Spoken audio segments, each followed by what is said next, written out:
of pine and the faint tang of blood. Below, in the shadowed valley, the village of Eldenholt burned. Flames licked at timber roofs, and screams pierced the night as figures fled into the darkness. At the heart of the chaos stood a towering orc, his great axe gleaming with firelight, his eyes scanning the destruction with a stillness that belied the carnage around him. His name was Korug, and he was no stranger to war. But this was not his war. Korug's clan, the Bloodhowl, had descended upon Eldenholt at dusk, driven by hunger and desperation. The winter had been brutal, stripping the mountains of game and leaving their stores empty. The human village, with its granaries and livestock, was a beacon of survival. Yet as Korug watched his kin tear through the settlement, something gnawed at him. The elders had spoken of necessity, of the survival of the clan, but the faces of the fleeing villagers, children clutching their mothers, men shielding their families, stirred a memory he could not place. He turned from the flames and strode toward the edge of the village, where the forest loomed like a silent judge. There, kneeling in the snow, was a human girl, no older than 12, her eyes wide with terror. Her breath came in sharp gasps, and her hands clutched a small wooden pendant carved in the shape of a star. Korug stopped, his shadow falling over her. She flinched but did not run. "You should flee," he growled, his voice like gravel. "This is no place for you."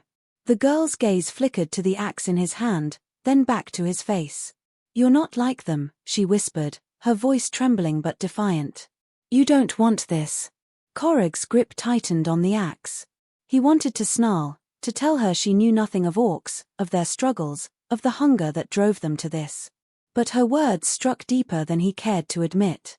He knelt, bringing his face level with hers, and saw no hatred in her eyes, only fear, and something else. "Hope. Run," he said again, softer this time. "And do not look back." She hesitated, then scrambled to her feet and vanished into the trees. Korug stood, his heart heavy, and turned back to the burning village. The girl's words echoed in his mind, "You're not like them." He wondered if she was right. The Bloodhowl clan returned to their camp in the mountains, their sleds laden with grain, meat, and tools stolen from Eldenholt. The warriors celebrated, their voices rising in guttural songs of victory, but Korug sat apart, sharpening his axe by the fire.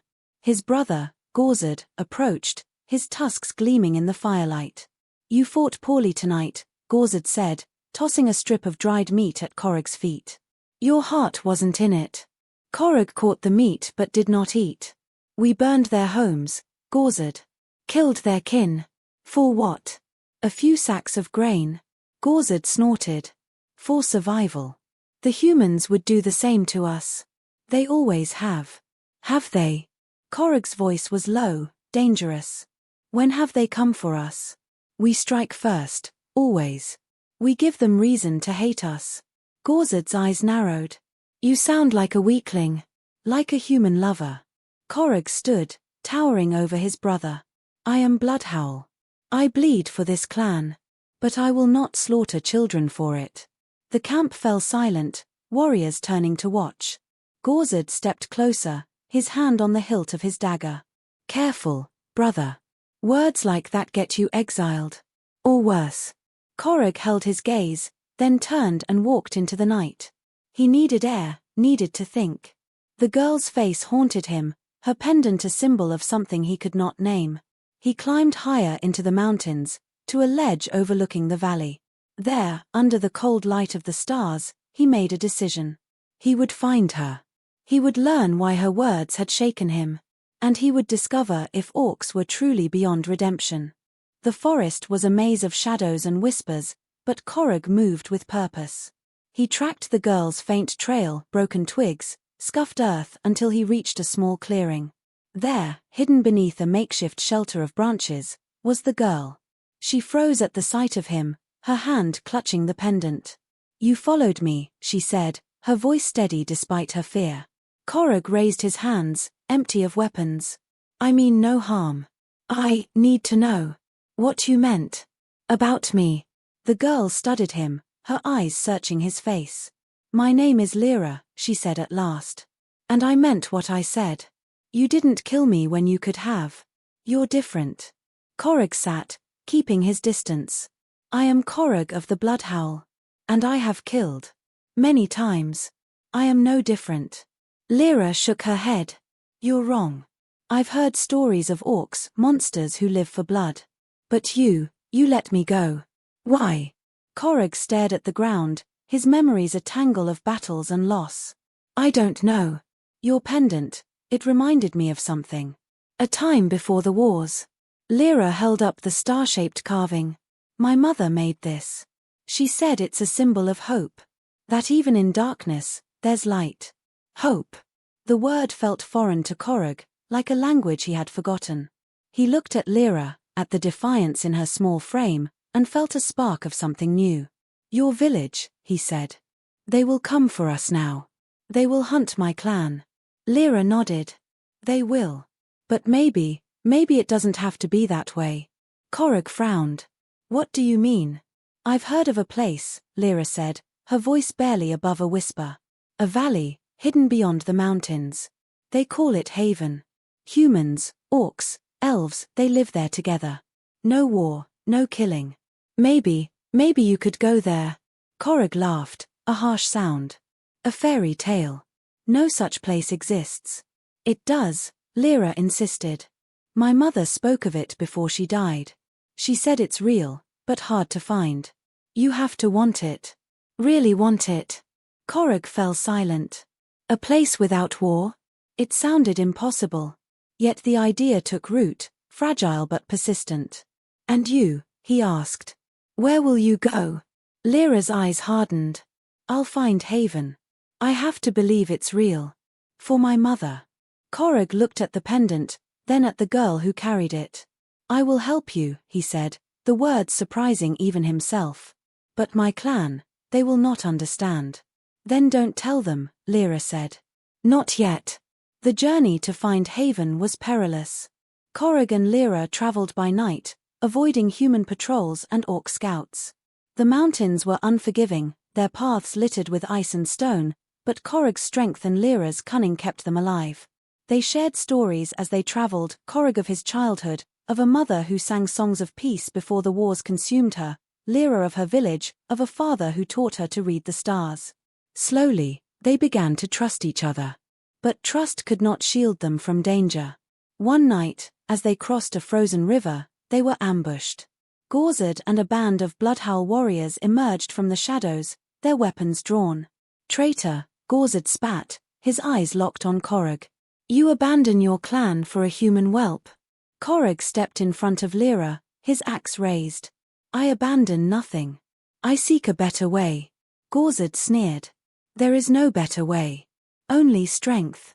Only blood. The fight was brutal. Korog fought with a ferocity born of desperation, but he was outnumbered. Lyra, small and quick, darted between the warriors, using her knife to cut tendons and distract. Together, they felled 3 of the attackers, but Gorzed was relentless. He drove Korog to his knees, his blade poised for the killing blow. Stop. Lyra's voice rang out, sharp and clear. She stood between them, her pendant held high. This isn't strength. This is madness. Your brothers. Gorzed hesitated, his blade trembling. Korog seized the moment, knocking the weapon from his brother's hand. Listen to her, Gorzed, he said, his voice raw. We can be more than this. Gorzed's face twisted with rage, then softened, just for a moment. You're a fool, Korog, he said, stepping back. But you're still my brother. He turned to the remaining warriors. Let them go. For now. The warriors retreated, and Korog collapsed, blood seeping from his wounds. Lyra knelt beside him, tearing strips from her cloak to bind his injuries. You're going to make it, she said, her voice fierce. We're going to find Haven. Weeks turned to months as they searched for the hidden valley. The mountains gave way to rolling hills, then to a vast forest where the air was thick with the scent of moss and earth. Korog's wounds healed, but his doubts grew. What if Haven was a myth? What if he had betrayed his clan for nothing? One evening, as they camped beneath a canopy of stars, Lyra pointed to a constellation. The Star of Hope, she said. My father said it points the way to Haven. Korog followed her gaze, and for the first time, he felt a flicker of belief. Then we follow it, he said. The next day, they reached a narrow pass hidden behind a waterfall. Beyond it lay a valley bathed in golden light. Fields stretched toward the horizon, dotted with homes built of stone and wood. Humans, orcs, elves, and others moved together, tending crops, laughing, living. Haven was real. Corrig and Lyra were welcomed cautiously, their story met with skepticism but also curiosity.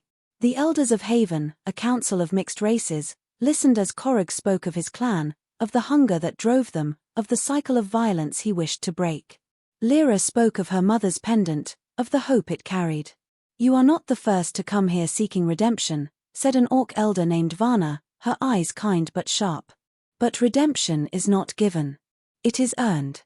Stay, learn, and prove your heart." Corrig nodded, his resolve firm. Lyra, too, found a place among the children of Haven, her pendant a symbol of her journey. Over time, Corrig worked the fields, built homes, and shared stories of his people. He learned that orcs were not born for war, but shaped by it, just as humans were. He sent messages to his clan, carried by traders, urging them to seek Haven. Some came, wary but willing. Others, like Gorzard, remained in the mountains, bound to the old ways. Years passed, and Corrig grew older, his scars a map of his journey. Lyra, now a young woman, became a leader in Haven, her voice a beacon of hope. One day, as they stood on a hill overlooking the valley, Corrig turned to her. "You were right," he said. "I was different. But you made me believe it." Lyra smiled, her pendant catching the sunlight. "You misunderstood orcs, Corrig. But you learned. And that's enough." Corrig looked out at Haven, at the lives intertwined in peace, and felt a weight lift from his soul. He was not beyond redemption. None of them were.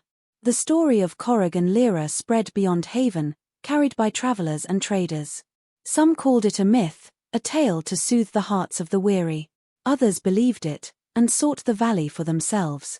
The Bloodhowl clan dwindled in the mountains, their raids fewer, their numbers thinning. Gorzard, it was said, came to Haven in his final years, silent and scarred, to see the place his brother had found. And in the Ironfang Mountains, where the wind still howled, a new song was sung not of blood, but of hope. For orcs were not monsters, nor human saints. They were all just souls, searching for a place to call home.